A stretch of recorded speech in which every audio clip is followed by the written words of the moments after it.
Hello, everyone. Welcome to another episode of Matters That Matter. I'm Simran and I'm in a conversation with my mentor, Susie Singh. Susie, today I want to talk to you about guilt. It is an emotion that every human being experiences very, very commonly and often in their lives. It can feel like an all consuming emotion when it arises in us. It can feel like an attack, and generally, people try to escape from it using distractions. People don't know what to do about it or with it. So, how do we deal with guilt when it arises in us? So I'd like to answer this question in three parts. And the first is for the benefit of our viewers, help them understand what is guilt, how does it impact them, and then how should we attend when to this emotion when we are having a guilt attack. So if we were to look at the anatomy of guilt, we'll find that it is a very complex mental experience that is characterized by three things. The first is a feeling that I've done something wrong or bad.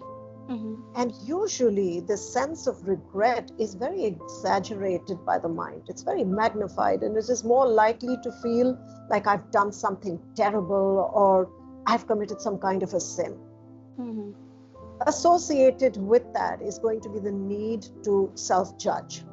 So the mind really relishes in running yourself down or to blame yourself excessively, and it finds great comfort and pleasure in doing that. And that becomes obsessive, which is the really hard part.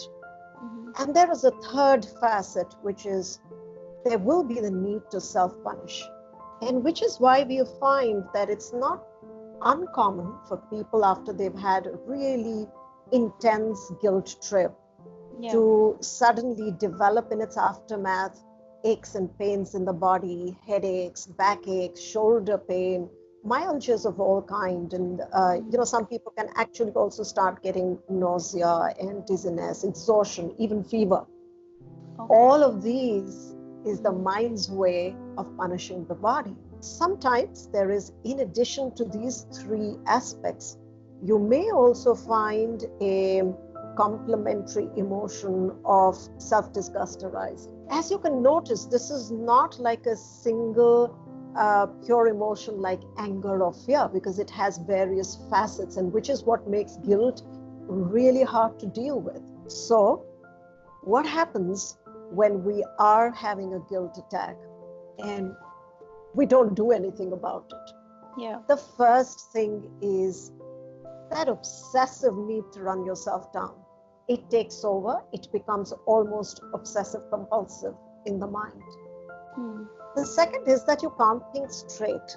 So you lose your focus, your attention, you're unable to concentrate on the work that you're doing, your productivity, your creativity, they all suffer. The third aspect is that you are going to deny yourself any pleasure or joy, because if you're in detention, if you've been punished, there's no way that you can be happy, right? So happiness becomes a complete no-no, and you're just going to go into the vortex, which is negative and downhill. Fourthly, you are going to want to avoid the person that you think that you have done wrong to. So it starts affecting the relationship harmony with whomsoever you've had this breakdown with. And lastly, it has been observed that people, when they're going through this kind of a guilt experience, they start feeling very weighed down, and that's almost a physical feeling because the body starts feeling very heavy and tense. So what should someone do when they are having a guilt attack? And the first thing I suggest to people is that some people I find are more prone to guilting themselves than others. If you fall into that category, then it becomes really important that you actually start practicing a daily declaration. The declaration should be that I give myself permission to make mistakes because I am learning and improving with every mistake that I make. Now we know that the mind works through association. In your current mental program, your errors or your mistakes are directly associated with punishment. And this is happening, it's an automation. So you don't even have to cognate or think about it. It just happens spontaneously. Yeah. Doing this declaration for about 72 days, you are able to shift this dissociation of error and mistake from punishment to self-improvement and learning. Yeah. So your neurons start firing differently. Neuroplasticity occurs naturally, changing the way your mind functions or receives that sensory input. Having said this, I'd say now when it comes into the active experience of the guilt, what should you do? Yeah. It's surprising, but a lot of people may not even realize that they are going through that experience because it is so mechanical. It is so habitual, this guilting yourself and then going through this running yourself down, the self-blame, the self-judgment, that you're not conscious that it is happening. So it becomes very important that step one is become aware of what is happening inside your head. Once you have that awareness, the second thing to do is to actually connect with that regretful feeling and to breathe into that feeling so that you can release the negative emotional charge inside of you. So just watch that feeling of regret, breathe into it and breathe it out. In a few minutes, you'll find that it becomes easier for you to do the next step. The next step is about remedial actions. Now, this involves a series of statements that you need to say to your own self. It's like having a dialogue with yourself.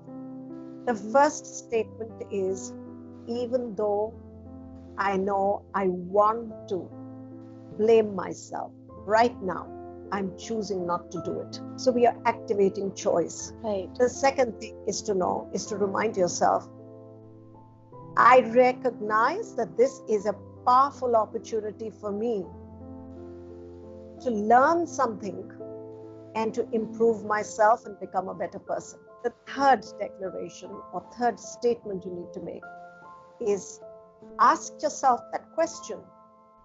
What I have learned from this experience is, and then you fill in the blanks.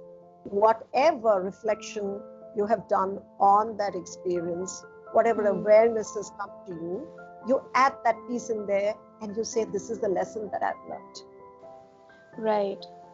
And the fourth and final statement there is to acknowledge yourself and to say that having discovered that this is a better way of being or behaving in these kind of situations, going forward, I can now be more responsible and more loving in such situations. So there is hope, there is encouragement, there is support, and you've practiced compassion with your own self. Yeah. Now you've dealt with your inner landscape. You've brought peace and comfort to your own self. This is the right time for you to actually reach out to the person that you have had the breakdown with, or who you've hurt or you've done something wrong towards, and to apologize to them. That apology will be heartfelt, that apology will be authentic, it will come from deep within you, and it will be received by the other person in exactly that way, in a very open-hearted way, completing this entire loop, and you will have closure and the matter can be set to rest. Now, every time that you practice these steps, you're going to learn to associate that experience of guilt more powerfully with self-improvement and becoming a better person. And you are going to erase its association with being a bad person or behaving in a bad way or doing something terrible. So you are unlearning your habitual process and you're embracing a more empowering way of dealing with your guilt. So it's very important for all of us to remember that it is important to acknowledge when guilt arises in us, become conscious of it, not distract ourselves, because it has a very profound impact on our bodies, and then change the way we perceive that emotion in us and move from self-punishment to self-improvement. Thank you so much, Susie, for explaining it so simply to us. If you find this video helpful and useful, please like, share, and subscribe to this channel. Thank you for watching, and we will see you soon.